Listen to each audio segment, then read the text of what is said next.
ধরে থাকো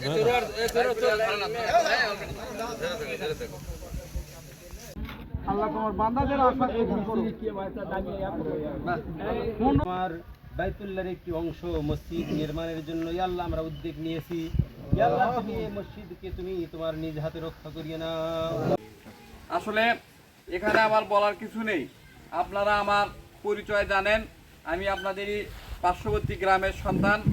আসলে এই মসজিদ ব্যাপারে দীর্ঘদিন থেকে আমরা দেখতেছি এই মসজিদটি অবশিষ্ট কাজ হয়ে পড়ে রয়েছেন। এই যে বিগত সময়ে যে আমাদের যে এমপি নির্বাচন হলো, এই নির্বাচনের সময় এই গ্রামে আমরা এসেছিলাম। এই গ্রামের মানুষগুলি আসলে বলেছিলেন যে